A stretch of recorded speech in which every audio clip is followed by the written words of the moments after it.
Chapter 53. A guest is entertained one snowy night at the palace. A girl has an unlucky dream at Welcome Pavilion.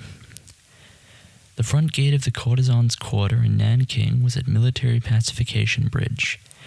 The back gate at Long Plank Bridge at the south end of Treasury Street in East Park. When the first emperor pacified the country, he made pimps and prostitutes of all the families of High Yuan dynasty officials, and sent an officer in charge of them. This man, who had runners to do his bidding, also held court and beat people. Yet when young men of noble families came, he dared not treat them as equals, but stood to attention like a subordinate. During the 2nd and 3rd months of spring, the girls here painted and powdered themselves and stood beneath the willows and flowering trees behind the gates, inviting friends to join them. There was also an arcade where the girls liked to gather, for there the choicest of food and drink was served, and all the cooks tried to outshine each other. The prostitutes with any claims to beauty would not receive just anyone and everyone. There were plenty of old toadies too, who came here to burn the incense, polish the censers, move the flower pots, dust the tables and chairs, and teach the girls lyre playing and chess or calligraphy and painting. Though the prostitutes had many lovers, they liked to receive a few scholars to raise the tone of their house. There was a girl called Pin Niang in Welcome Pavilion. Her father-in-law, who had played women's parts in the advent of Spring Company, had been extremely popular in his time. After his beard grew, however, he had to give up that business. He married a wife in the hope that she might take over his customers, but she was so fat and swarthy that not a ghost crossed their threshold.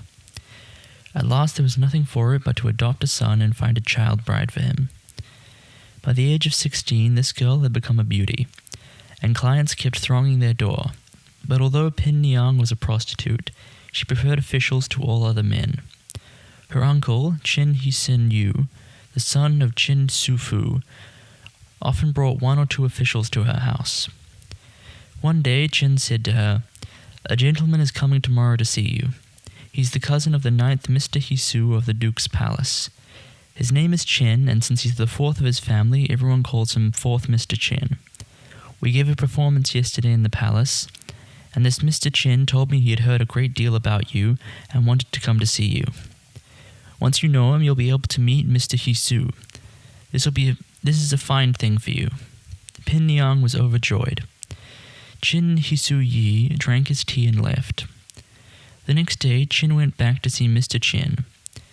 Chin was a native of Taiping Prefecture who lived in Mr. Tung's riverside house at Eastwater Guardhouse.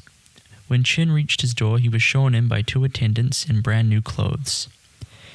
Chin came out dressed in a square cap, jade-colored gown of brocade over a fox fur jacket, and black shoes with white soles. He had a fair complexion and was 28 or 9. "Did you deliver my message yesterday?" he asked. "When had I better go?" "I went there yesterday, sir. She's expecting you today." "Very well, I'll go with you now." He went inside to change into new clothes, then came out again and ordered his attendants to call the chair-bearers. Just then, a boy came in with a note. Chin knew the lad worked for the 9th Mr. Hisu. He opened the note and read it. "To my cousin Mu Nan from Hisu Young. It is clearing up now from all that snow, and the red plum in our garden is beginning to blossom. I hope you'll come over, cousin, to catch up with me all day beside the brazier. You simply mustn't refuse." "I have to go to the palace," Chin told Chin. "Come back again tomorrow." As Chin left, Chin mounted his chair and went to Great Achievement Arch with his 2 attendants. His chair stopped at the palace gate and the attendants announced him. After some time, he was invited in. He alighted from his chair and walked through the great gate, then down a passage at the side of the Silver Court. The 9th Mr. Hisu was standing at the entrance to Vista Garden. "Fourth brother," he cried, stepping forward to meet him. "Why are you wearing so much?" Chin saw that Hisu was dressed in a black sable cap, a lined brocade gown embroidered with clouds and golden thread, a silk sash, and vermilion shoes. The 2 of them took hands. The garden was filled with artificial mountains of different sizes made of rock from the Taihu Lake, and the snow of these boulders had not melted yet. Hisu led Shin down a winding balustrade path till they came to a pavilion. This pavilion was the highest thing in the garden. From it you could see several hundred plum trees, all of them breaking into crimson blossom. "The weather turns warm so early now in Nanking," observed Husu. "The plum blossom comes out before the 10th month is over. Your palace is not like elsewhere, cousin. Though this pavilion is open on all sides, one doesn't feel the least bit chilly here. As the Tang poet said, no one could guess how cold it is outside. Without coming here, I couldn't have appreciated the old poet's way of putting it." As they were speaking, wine was brought in. The service of beaten silver was fitted into a stand, and lighted alcohol in the lowest receptacle was burning merrily, keeping the dishes warm without any fumes. "They make all these things in newfangled shapes nowadays," remarked Hisu as they started drinking. "I don't know what the ancients used. I doubt if they had anything ingenious as this." "I'm sorry I came to Nanking so late," said Chen. "When Dr. Yu was in the Imperial College, Qi Hing Shang asked him to preside over a sacrifice at Taipo's temple, and all their music and ceremony was ancient. The sacrificial vessels were all antiques. If I had been in Nanking, I should certainly have gone to that sacrifice, and then I could have seen what the ancient system was like. For the last dozen years I have been in Peking," said Hisu. "I had no idea there were such worthies here in my home. I am very sorry I missed them." After drinking for some time, Chen Munan became uncomfortably hot, and stood up to take off his outer gown.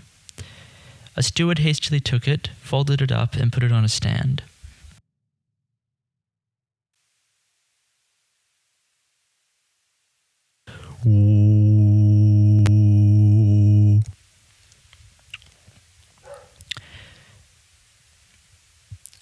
"They say," remarked Hisu, "that a Mr. Tu of Tianshang held a contest for actors at Carefree Lake. There were still some famous actors then. How is it that nowadays we can't find a single personable actor to play young men's or women's parts? Aren't such people born anymore? As a matter of fact, Mr. Tu created a dangerous president, said Chen. "Women have never been noble or base of themselves. Even a prostitute may become a concubine. Well, if she has a son who has become an official, she as his mother will be granted a noble title. But players, however good, have always been looked down on. Since Mr. Tu's contest, though, whenever the local Gendry or scholars give a feast, they invite a few actors to sit among the officials and talk with them as equals. What a scandal it is. Mr. Tu should be held responsible for this. It's also the fault of those newly rich. In my household, no actor would dare take such liberties." Presently Chen felt too hot again and removed another garment. "I know your palace is not like elsewhere," he said, "but what makes it so very warm? Do you see how the snow has melted for 10 feet around this pavilion? This was built in the time of the Duke, my father. It is made entirely out of pewter and heated by means of charcoal burnt inside. You won't find another like it anywhere else." Then Chu Munan understood. The two of them drank till dusk, when sheep-horn lanterns were hung from the hundreds of trees, some high, some low. And these, when lit, looked like 1,000 bright pearls, shedding light across the branches to make the plum blossoms seem more lovely than ever. After the wine, they drank tea. Then Chen took his leave and went home. The next day, Chen Munan ordered his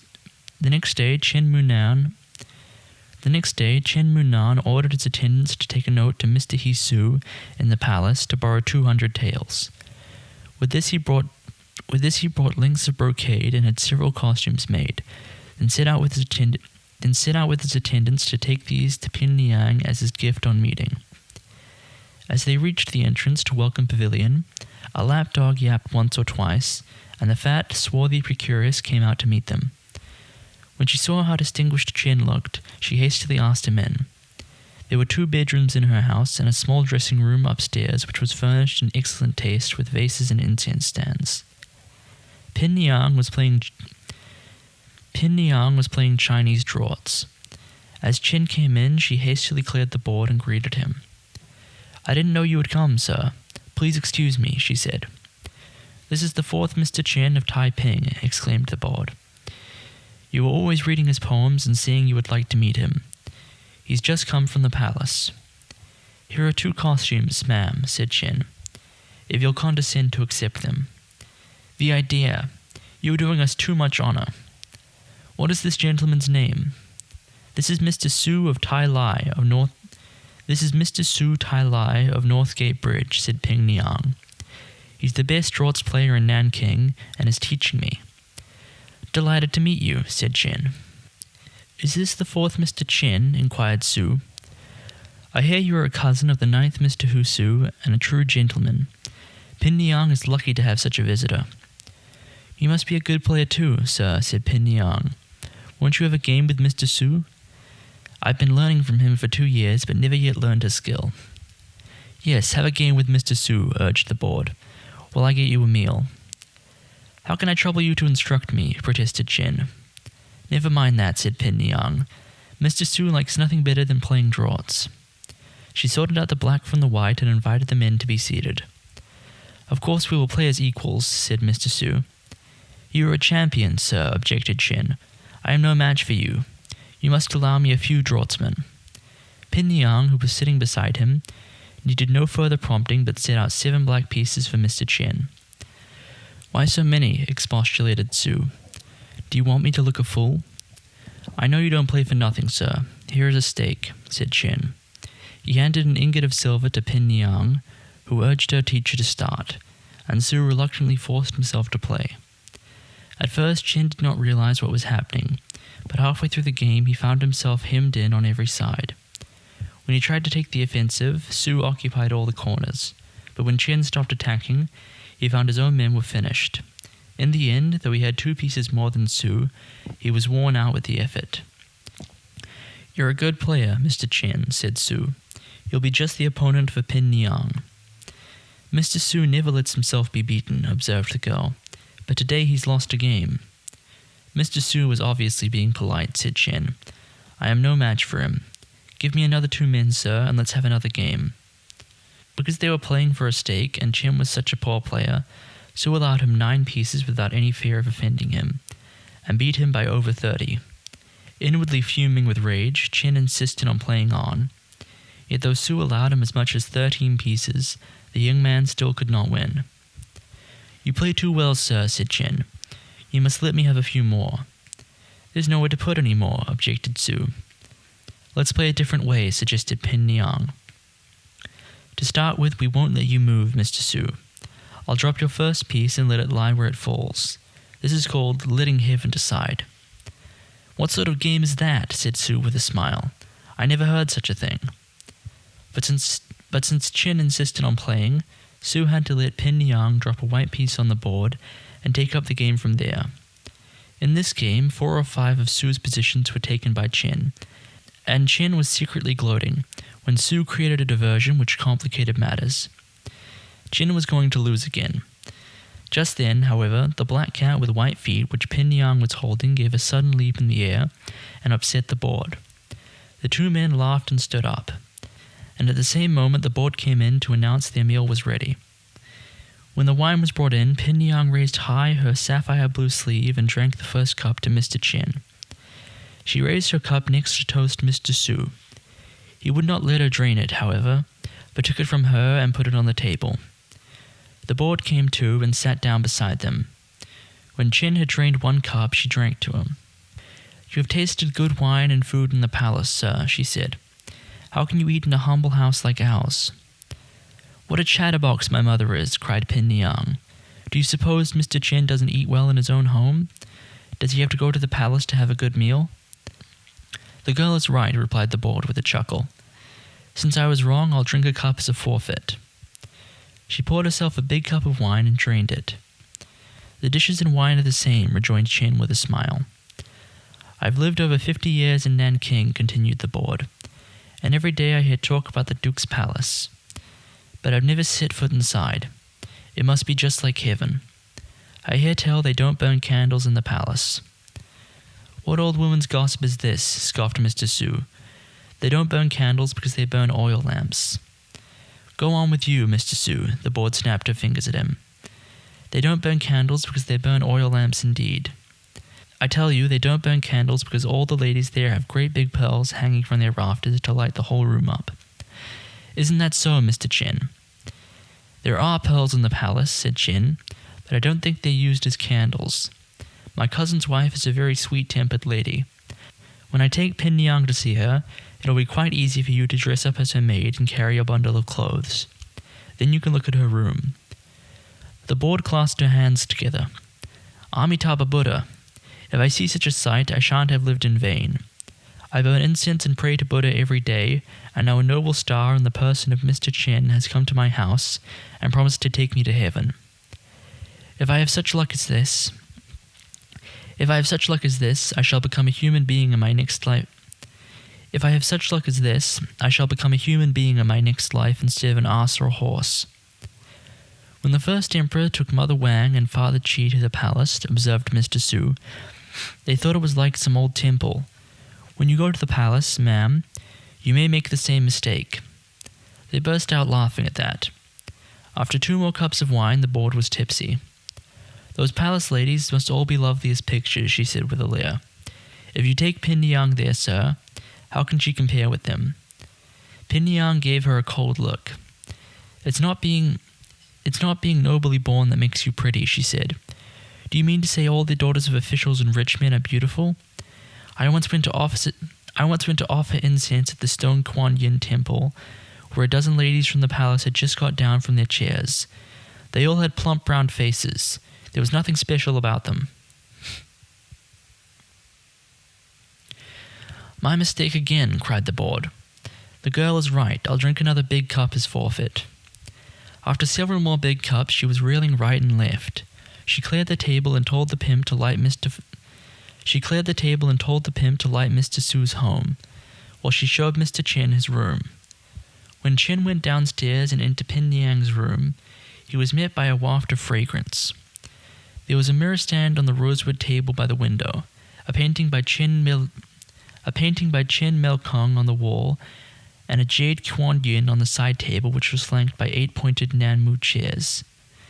In the middle of the room was a bed inlaid with mother of pearl, hung with curtains of scarlet silk. The mattresses and quilts were piled over 3 feet high. At the head of the bed was a warming pan, and in front of the bed a stand bearing dozens of citrons arranged in the form of a love knot. There was also a copper brazier in which glowing charcoal was burning. And over this, in a copper pot, rainwater was being heated.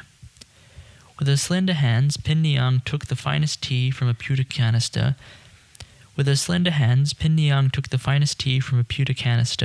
And offered it to Chin. Then sat down beside him and told her slave girl to bring some hot water. Then sat down beside him and told the slave girl to bring more hot water. Pin Yang spread her scarlet handkerchief on Chen's knee. "Mr. Chen," she said, "since you're related to the Duke's family, when will you become an official? I wouldn't tell this to anyone but you. My elder cousin has already recommended me in Peking, and in another year I shall be prefect. If you like, I'll speak to your mistress and spend a few hundred taels to buy you from her, then take you with me to my post." Pin Yang took his hand and fell into his arms. "Listen, lamp god, to what he's just said," she cried. "If you abandon me, Mr. Chen, I warn you this Kuan